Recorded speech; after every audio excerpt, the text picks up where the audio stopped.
చేసిన విమర్శలకు సంబంధించి అట్లే కాయసాని జ్ఞానేశ్వర్కి సంబంధించి ఆయన్ని గెలిపించాలి అనేది అయితే చెప్పారో అట్లా ఎక్కువ సీట్లు ఎంపీ సీట్లు బీఆర్ఎస్కే ఇవ్వాలి అనే దానికి సంబంధించి మీ విశ్లేషణ ఎలా? గుడ్ ఈవినింగ్ అండి ప్యానల్ మిత్రులు, ప్రేక్షకులకు. ప్రధానంగా ఈరోజు స్వతంత్ర సంగ్రామం కోసం జలియన్ వాలాబాగ్ ఉదంతంలో అసలు బాసిన వేలాది మందికి ఒక భారతీయ పౌరుడిగా వాళ్ళందరికీ శ్రద్ధాంజలి ఘటించాలి. అయితే ఈరోజు ప్రధానంగా ప్రతిపక్ష పార్టీలు వాళ్ళ గొంతు కరెక్ట్గానే వినిపిస్తున్నారు. ఇప్పుడు బీజేపీ రామరెడ్డి గారు అనుకోండి, యాదగిరి సోదరుడు యాదగిరి గారు కానీ ఏమంటున్నారు, ప్రజా సంక్షేమం కోసం ఇచ్చినవి అన్నీ ఫెయిల్ అయినాయి అంటున్నారు. ఫెయిల్ కాలేదు, లేట్గా 6 గ్యారంటీస్ ఏవైతే ఇచ్చిండ్రో 6 గ్యారంటీస్లో 5 గ్యారంటీస్, ఆ 5 గ్యారంటీస్లో ఒకటి ఇదేంటి ఫ్రీ బస్ గురించి ఏమంటున్నారు, అది ఎవరేమన్నారు అన్నారు, ఇచ్చిన దానికి ఎవరేమన్నారు అంటారు. మరి అప్పుడు వీళ్ళు కూడా అడగాలి కదా, మరి ఏంటి మగవాళ్ళు కూడా ఫ్రీ ఇవ్వండి అని వీళ్ళు డిమాండ్ చేస్తే మంచిగా ఉండేది కదా. ఇచ్చిన దాన్ని కొట్లాడుకుంటున్నారు అనే బదులు మరి అంటే ప్రజా సమస్యలపైన అందరికీ ఇవ్వండి అని వీళ్ళు డిమాండ్ చేయాలి, చేయరు. ఎందుకంటే మరి వాళ్ళు కూడా అంటే యాడ్ అయిన అవుతుంది అనుకోండి, ప్రభుత్వం మీద సానుకూలంగా ఇంకెక్కువ వస్తుందనే ఉద్దేశం ఉంటుంది. సరే, ఇప్పుడు మిగతా ఏంటి అంటే యాదగిరి గారు అన్నట్టుగా కొంతవరకు నేను అంగీకరిస్తాను. ఎట్లా అంటే 10 సంవత్సరాలు 5 సంవత్సరాల ఒక సుదీర్ఘమైనటువంటి ప్రయాణం ప్రభుత్వం నడిపించినటువంటి సందర్భంలో వ్యతిరేకత రావడం సహజం. అయితే 100 రోజుల్లో కొంత వ్యతిరేకత ఉన్నమాట కూడా వాస్తవమే. ఎందుకు అంటే ఇప్పుడు ఏ సెక్షన్ ఆఫ్ పీపుల్ అయితే బెనిఫిట్ అయ్యిందో తెలంగాణ రాష్ట్రం అధికారంలోకి వచ్చినాక వాళ్ళ అసంతృప్తి తక్కువ ఉండొచ్చు. బట్ ఉదాహరణకు రైతాంగం సమస్యలు వచ్చాం. రైతాంగం ఏదైతే ఉందో ప్రతి గ్రామంలో కూడా రైతాంగంలో గతంలో స్వాతంత్రం రాకముందుకు వచ్చినప్పటి నుండి కాంగ్రెస్ క్షేత్రస్థాయిలో కార్యకర్తలు అభిమానులు ఉంటారు. వాళ్ళందరూ వివిధ పార్టీలకు సంబంధించిన వాళ్ళు మాకు కూడా ఏదో జరుగుతుంది అనేటువంటి సంకేతం జరిగింది. కానీ రైతాంగాన్ని కాంగ్రెస్ ప్రభుత్వం వదిలేసి ఇవాళ ప్రభుత్వ ఉద్యోగులకు టైంకు శాలరీస్ ఇచ్చారు. కానీ మరి ప్రభుత్వ ఉద్యోగులకు మీకు 1వ తారీఖు ఇచ్చారు శాలరీ, మరి మాకెందుకు మా కమిట్మెంట్స్ ఎందుకు ఫుల్ఫిల్ చేయలేదు అనేటువంటి ప్రశ్న వాళ్ళలో ఉత్పన్నం అవుతుంది. అంటే డబ్బులు లేవంటారు. డబ్బులు లేవు అనడానికి డబ్బులు లేవు అనే విషయం ముందే తెలుసు కదా, ముందే తెలుసు. సరే, ఏదేమైనప్పటికీ కూడా ఇంకొక విషయం, మేనిఫెస్టోలో కాంగ్రెస్ ప్రభుత్వం పార్టీలు ఎవరైనా ఫిరాయింపు కనుక జరిగితే డిస్క్వాలిఫై చేస్తామన్నారు. అంటే ఆ రోజు వాళ్ళ ఎక్స్పెక్టేషన్స్ వేరండి, వీళ్ళకి అర్థం అవ్వట్లేదు.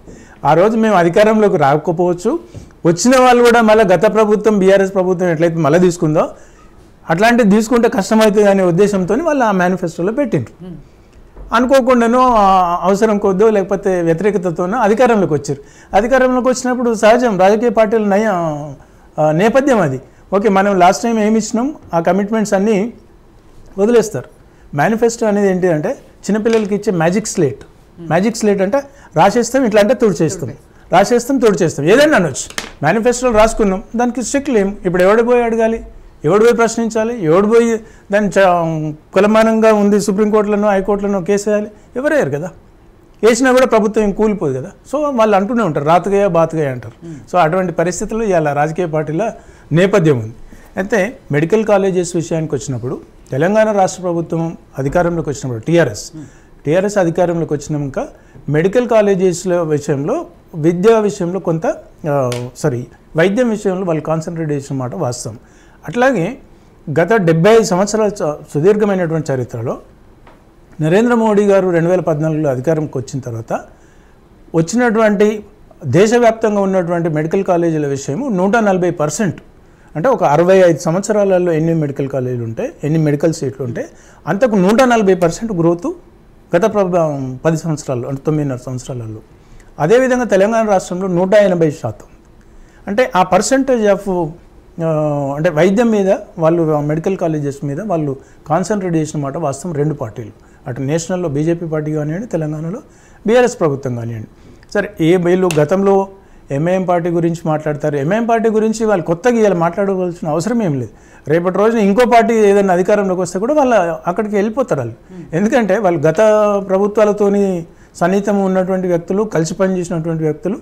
ఆ రోజుకు ఆయన కాపాడుకోవడం కోసం కేసీఆర్ గారు ఒక మంచి సంస్కృతం తెలుగులో అంటే చాలా నమ్మకమైనటువంటి మా మిత్రు పార్టీ అని అన్నాడు. నమ్మకం ఎక్కడదండి రాజకీయాలు? నమ్మకమే లేదు. గతంలో అసలు ఆయన మీద నమ్మకం పెట్టుకోవడమే ఈయనకు ఓవర్ ఎక్స్పెక్టేషన్స్. అంటే సరే మైనారిటీ ఓట్లను కొంచెం ప్రభావితం చేయాలనేటువంటి ఆలోచనతో ఉన్నారు. అదేవిధంగా రామిరెడ్డి గారితో నేను ఏకీభవిస్తాను. మత కాలువలు అనేది 2014 1916 నుండి 2014 వరకు కంపేర్ చేసినప్పుడు వివిధ రాష్ట్రాలలో ప్రాతిపదికన దేశవ్యాప్తంగా ఉన్నటువంటి బాంబే కానివ్వండి లేకపోతే ఇంకా రకరకాల మత కాలువలు 2014 వచ్చిన తర్వాత అది జరిగిన మాట వాస్తవం, అది అబద్ధం. ఎందుకంటే జరగలేదు. 2014లో it's a peaceful atmosphere create అయింది దేశంలో. అదేవిధంగా హైదరాబాద్లో కూడా తెలంగాణ రాష్ట్ర సమితి గతంలో ఎన్టీ రామారావు గారు ప్రభుత్వం వచ్చిన తర్వాత అప్పటి నుండి చాలా తగ్గుముఖం పట్టింది. గత బీఆర్ఎస్ ప్రభుత్వం వచ్చినాక కూడా తెలంగాణ రాష్ట్రంలో ఎక్కడైనా జరగలేదు. సరే అనుకోకుండా ఒక సంఘటన అక్కడ జరిగింది. అదేంటున్నా నేనేమంటున్నా,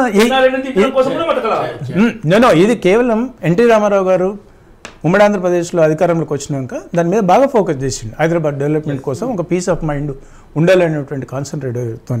అదేవిధంగా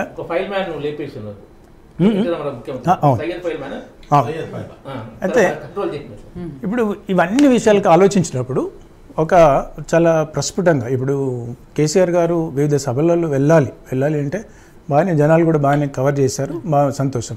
అయితే కాసాని జ్ఞానేశ్వరరావు గారిని ముందు ఒక పరిగణలోకి తీసుకోలేదు. ఉదాహరణకు వరంగల్ తీసుకోండి. వరంగల్కు ఒక పార్టీ అభ్యర్థిని ఖరారు చేసినాక మళ్ళీ వాళ్ళు షిఫ్ట్ అయ్యిండ్రు. అదేవిధంగా ఆయన కూడా అక్కడ అనుకున్నటువంటి క్రమంలో రకరకాల ఈక్వేషన్స్లో రంజిత్ రెడ్డి గారు మొదటి నుండి కూడా నేను పోటీ చేయను అనేటువంటి ఉంది. కానీ ఆయన ఒక క్లారిటీ ఇవ్వకపోవడం వల్ల అట్లా అని ఒక బలమైన నాయకుడిని, ఆర్థికంగా బలమైన నాయకుడు ఆయనను వదిలేస్తే నేను ఎట్లా అనేటువంటి కాన్సెప్ట్లో అనుకున్నాడు. అది అనుకున్న ప్రకారం ఎక్స్పెక్టేషన్స్ ముందే ఉన్నాయి. ఎప్పుడైతే రంజిత్ రెడ్డి గారు నేను మొదటి నుండి బీఆర్ఎస్ పార్టీ నుండి పోటీ చేయదలుచుకోలేదని అన్నాడు, అప్పటి నుండి ఆయనకు అలర్ట్ అయినారు. కానీ ఎందుకంటే మళ్ళీ తనంతట తాను వెనక్కి తీసుకుంటే మళ్ళీ ఇది ఒక శత్రువర్గం తయారవుతుంది అనేటువంటి ఉద్దేశంతో లేట్గా తీసుకున్నారు. సరే అక్కడ ముదిరాజులు చెవెళ్ళ నియోజకవర్గంలో చాలా ఉన్నారు. ప్లస్ ఆయన కూడా బలమైన సామాజిక వర్గం కాసాని జ్ఞానేశ్వర్ గారు, వాళ్ళకు కూడా ల్యాండ్స్ ఉన్నాయి, వేల మంది వాళ్ళ సామాజిక వర్గానికి చెందినటువంటి వ్యక్తులు. గతంలో కూడా తెలుగుదేశం పార్టీలో కూడా పనిచేసినటువంటి అనుభవం ఉంది కాబట్టి బీసీ నాయకుడు రకరకాల ఈక్వేషన్స్తోని ఆర్థికంగా కూడా చూసుకోవాల్సినటువంటి విషయం కాబట్టి ఆయన 2018లో సికింద్రాబాద్లో 80,000 పద్మరావుడు కలిస్తే 33,000 వచ్చినాయి. చెప్తాను అప్పుడు కాంగ్రెస్ పార్టీలు వేరు రకరకాల ఈక్వేషన్స్ ఉంటాయి. ఎట్లా అంటే ఎన్టీ రామారావు గారు కూడా ఒక దగ్గర ముఖ్యమంత్రిగా గెలిచి ఒక దగ్గర ఓడిపోయారు. రకరకాల ఈక్వేషన్స్ ఉంటాయి. చిత్తరంజన్ దాస్ మీద ఓడిపోయారు, లేకపోతే ఇవన్నీ ఈక్వేషన్స్. మొన్నటికి మొన్న కేసీఆర్ గారు ఓడిపోయారు, ఇప్పుడున్న రేవంత్ రెడ్డి గారు కూడా ఓడిపోయారు. ఇది ఓటమి గెలుపు ఎక్కువ తక్కువ అనేది సహజం. దీన్ని పెద్దగా పరిగణలోకి తీసుకోవాల్సిన అవసరం లేదు. సరే వాళ్ళ కేసీఆర్ గారు భాష, ఆయన స్టైల్ మార్చుకోవాలి. వీళ్ళతో ఇదే అంటే ప్రతిపక్ష పార్టీల గొంతు ఎట్లుంటుందంటే అభినందించాలి, సంతోషిస్తాను. ఎందుకంటే తప్పు మాట్లాడినప్పుడు తప్పు అని ప్రశ్నించినప్పుడు, మంచిగా మాట్లాడినప్పుడు హర్షించాలి. ఎందుకంటే ప్రతి లీడర్కి అది గుడ్ లెసన్ ఉండదు. గత ఫెయిల్యూర్స్ని ఎవరైతే ఎవాల్యుయేట్ చేసుకొని దాన్ని రివ్యూ చేసుకుంటారో, ఆ రివ్యూ చేసుకున్నటువంటి ప్రజల యొక్క ఆశీర్వాదం ఎలా ఉండాలి, ప్రజల యొక్క ఆకాంక్ష ఎలా ఉండాలి, అవసరాలు ఎలా ఉండాలి అనేటువంటి ప్రాతిపదికను ఎవరైతే రివ్యూ చేసుకుంటారో వాళ్ళే ఫర్దర్ అప్డేట్ అవుతుంటారు. అది జరుగుతుందని మనకు చాలా ప్రస్ఫుటంగా కేసీఆర్ గారి దగ్గర కనిపిస్తుంది. సరే వాళ్ళ నాయకులు, వాళ్ళ కార్యకర్తలు, వాళ్ళ క్యాండిడేట్స్ గెలవడం కోసం ఉత్తేజపరిచే విధంగా మాట్లాడాలి. ఆయనకు ఆత్మవిశ్వాసం ఉన్నప్పుడే కదా ఇప్పుడు మేము మొత్తం 14 సీట్లు గెలుస్తామా 15 సీట్లు గెలుస్తామా అనేటువంటి ఆత్మవిశ్వాసం ఉన్నప్పుడు వాళ్ళకి ఆ కార్యకర్తలకు వచ్చిన వాళ్ళకి అందరికీ రాష్ట్ర వ్యాప్తంగా ఉన్నటువంటి అవగాహన ఉండకపోవచ్చు. కానీ కేసీఆర్ గారు మనకు 16 గెలుస్తాడంట 15 గెలుస్తామంట అంటే మామూలుగా ఏమనుకుంటారు, ఓ 10 గెలుస్తుండొచ్చులే అనేటువంటి ఒక కాన్ఫిడెన్స్ లెవెల్ బిల్డప్ చేయడం కోసం ప్రతి రాజకీయ పార్టీ మాట్లాడతారు. రేపు కమ్యూనిస్టులు ఎక్కడైనా పోతే మనం కూడా గెలుస్తామని అంటారు. వాళ్ళు గెలిచే పరిస్థితి ఉందా? అట్లనే బీఆర్ఎస్ అంటారు, బీజేపీ అంటారు. ఇప్పుడు ఇంత నేషనల్ పార్టీ, మరి కాంగ్రెస్ ఉంది, కాంగ్రెస్ ఇవాళ అధికారంలో ఉంది. కాంగ్రెస్ అంటుందా మరి నేను 16 నియోజకవర్గాలు గెలుస్తామని? మరి దేశ రాజకీయాల్లో మోడీ గారి నడుస్తుంది, మరి బీజేపీ పార్టీ అంటుందా మేము 16 గెలుస్తామని? అంటే ప్రతి నాయకుడు వాళ్ళ యొక్క కార్యకర్తలను వాళ్ళ యొక్క ఓటు బ్యాంకును ప్రభావితం చేసే విధంగా మాట్లాడాలి కాబట్టి అందులో భాగంగా కేసీఆర్ గారు తప్పేం లేదు ఒక రాజకీయ నేపథ్యంతో. సరే కాంగ్రెస్ విషయానికి వచ్చినప్పుడు ఆత్మరక్షణ లేదు, ఆయనకే గ్యారెంటీ లేదని సోదరుడు అన్నాడు. ఆయన గ్యారెంటీ లేదు, ఆయన ప్రాణానికే గ్యారెంటీ లేదని కాదు, అది సహజం. అది సహజం. ఎందుకంటే ఆయన సందర్భం ఎప్పుడు కూడా ఇంతకుముందు మనం మాట్లాడుతున్నప్పుడు ఆ పార్టీలు ఆ తోక ఎండు స్టార్ట్ కలవకపోతే ఇట్లనే ఉంటాయి. ఆయన సందర్భం ఏదో మాట్లాడి ఉంటాడు రేవంత్ రెడ్డి గారు, దానికి నాకు రక్షణ లేదు అంటే దేనికి రక్షణ లేదు, ఏదో ఉదహరించి మాట్లాడి ఉండొచ్చు. వీళ్ళు అంటే ప్రతిపక్ష పార్టీలు ఆ కొసమెరుపుల్ని కట్ చేసేసి దాన్ని మాత్రమే ఫోకస్ చేస్తారు. ఇప్పుడు యాదగిరి గారు కూడా మరి అదే మాట్లాడిండని నేను అనుకుంటున్నాను. సరే ఇవి అంతర్గత కలహాలు అనేది కాంగ్రెస్లో ఉంది, బీఆర్ఎస్లో లేదా?